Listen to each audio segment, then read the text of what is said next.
সারদা বই থেকে পাঠ করে শোনাচ্ছি মায়ের কথা। সনাতন ভারতীয় নারী আদর্শের প্রতিমূর্তি শ্রীমা সারদা দেবী। শ্রীমা সারদা দেবীর জীবন পাঠ করলে সন্দেহমাত্র থাকে না আধ্যাত্মকেন্দ্রিক ভারতীয় নারী জীবনাদর্শের, নারী ঐতিহ্যের তিনি বিগ্রহ স্বরূপা ছিলেন। তিনি পবিত্রতা স্বরূপিণী, ক্ষমারূপা তপস্বিনী, পতিনিষ্ঠায় রামকৃষ্ণগত প্রাণা তন্নাম শ্রবণপ্রিয়া এবং সর্বোপরি নিখিল জগন্মাতা। ত্যাগ, সেবা, স্নেহ, সরলতা, দিব্যজ্ঞান দিয়ে তিনি যেন নির্মিত তার তনু। অতীব শারীরিক কঠোরতা ও অস্বচ্ছলতার মধ্যে যখন দক্ষিণেশ্বরের অপ্রশস্ত নববতী তিনি দিন কাটাচ্ছেন, তখন উপনিষদের মৈত্রীর মতো ধনপতি লক্ষ্মী নারায়ণ নিবেদিত বিপুল অর্থ বিনম্র দৃঢ়তায় অকাতরে ত্যাগ করেছেন। শ্রীরামকৃষ্ণের দেহত্যাগের পর নিদারুণ দারিদ্র্যের মধ্যে পতিত হয়েছেন। কামারপুকুর স্বহস্তে শাক বুনেছেন, লবণ জোটেনি, শুধু দুটি ভাত সিদ্ধ খেয়ে দিনাতিপাত করেছেন। গাঁট দেওয়া ছিন্ন বস্ত্র পরিধান করেছেন, কিন্তু স্বামীর নির্দেশ অমান্য করে একটি পয়সার জন্য কখনো কারোর কাছে হাত পাতেননি। অপরকে নিজ অভাবের কথা ঘুণাক্ষরে জানতে দেননি। পরবর্তীকালে অর্থ বা জাগতিক ব্যবহার্য বস্তু তার কাছে বহু এসেছে, সেসব অকাতরে বিলিয়েছেন। আর বিলিয়েছেন হৃদয় উজাড় করে জগতের মানুষকে, ইতর প্রাণী কুলকে অপার্থিব স্নেহ, সেবা, যত্ন। সামর্থ্যের অধিক শ্রম করে মানুষের সেবায়, সন্তান নারায়ণের সেবায় শরীর স্বাস্থ্য ক্ষয় করেছেন। ত্যাগীশ্বরের তিনি যজ্ঞা ত্যাগব্রত ধারিণী, সহধর্মিণী। দক্ষিণেশ্বরে নববতের খাঁচায় স্বামী, শাশুড়ি ও ভক্ত সেবায় দিন মাস বর্ষব্যাপী স্বেচ্ছায় সানন্দে সোৎসাহে বন্দি জীবন যাপন করেছেন। সেজন্য স্থায়ী পাত্রও হয়েছে, কিন্তু তা সত্ত্বেও তিনি নির্বিকার। অরণ্যচারিণী সন্ন্যাসীর মতো, মীরাবাই বণ্ডালের মতো গভীর গহনে তপস্যা তিনি করেননি, কেননা প্রয়োজন হয়নি। অট্টালিকাকে অথবা প্রতিপার্শ্বের পান্থশালাটিকে পর্যন্ত পুণ্যভূমি তপভূমিতে রূপান্তরিত করেছেন। সর্বত্রই তপস্যা ও নীরব প্রার্থনাময় জীবন তার। স্বামী, শ্বশ্রু ভক্তদের সেবা নিরলসভাবে শরীরের কঠোর শ্রম দিয়ে যখন করছেন, তখন তার সাথে সমান্তরালভাবে প্রত্যহ 1,00,000 জপ ও অবিরাম প্রার্থনা চালিয়ে গেছেন। রামকৃষ্ণের মতো মুহুর্মুহু ভাবসমাধি তার দেখা যেত না। আত্মস্বরূপ গোপনে পড়া তিনি তার আধ্যাত্মিক ঐশ্বর্য অনায়াসে কর্মের আবরণে আবৃত রাখতেন।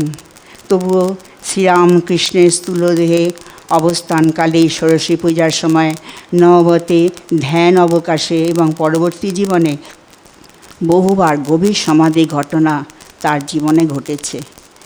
যস্তু সর্বাণি ভূতানি আত্মন্যবানুপশ্যতি সর্বভূতেষু চাত্মানং তত না বীজগুপ্সতে। যিনি সমুদায় বস্তুকে নিজের মধ্যে এবং সমুদায় বস্তুর মধ্যে নিজেকে দেখেন, তিনি সেই দর্শনের ফলে কাউকে ঘৃণা করেন না।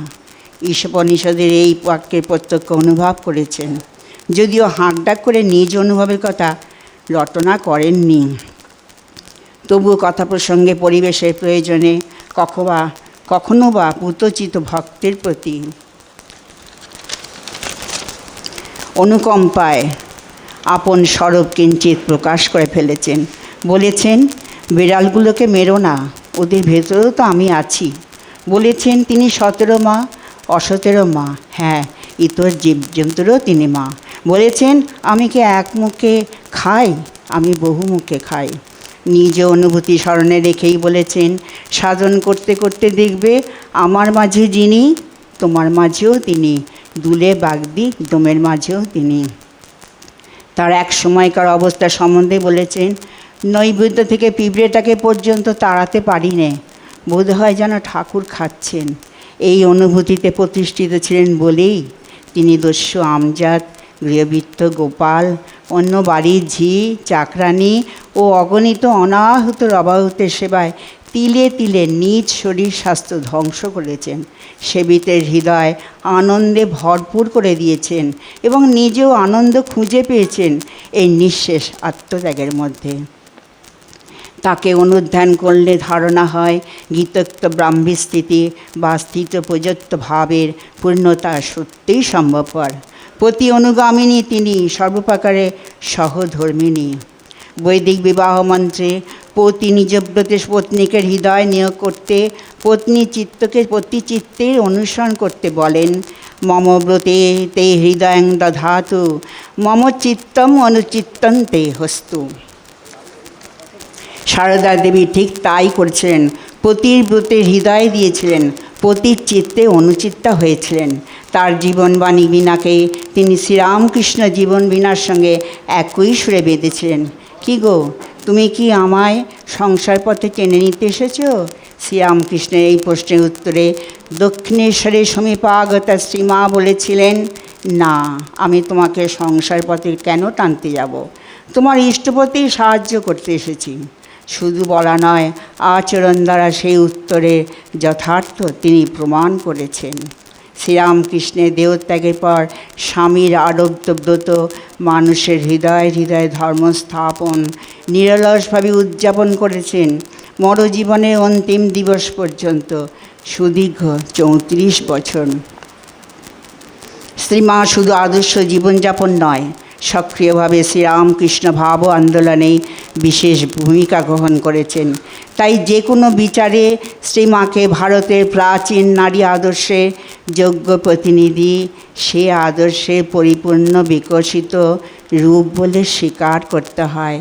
কবিদের ভাষায় বলতে হয়, হিন্দু নারী মহিমার পূর্ণরূপ প্রকট তোমায়, আদর্শ জননী জায়া কন্যা ভগ্নী, আচার্য মায়ায় মহাদেবী, মানবীর বেশে দেশ কাল পাত্রপাত্রী, জাতি বর্ণ ধর্ম নির্বিশেষে সকলের বাসিয়াছ ভালো। তব স্নেহ ছায়া তলে কত খ্রিস্টি বৌদ্ধ জৈন অহিন্দুর জীবন জোড়ালো। খ্রিস্টান তোমার মাঝে দেখিয়াছে মেরি জননীর পরিপূর্ণ প্রতিচ্ছবি। বৌদ্ধ সমাজের যশোধরা দেবী তুমি, বৈষ্ণবের তুমি বিষ্ণুপ্রিয়া, এক হাতে বর আর হাতে অভয় বহিয়া আসিয়াছ বিশ্বধামে।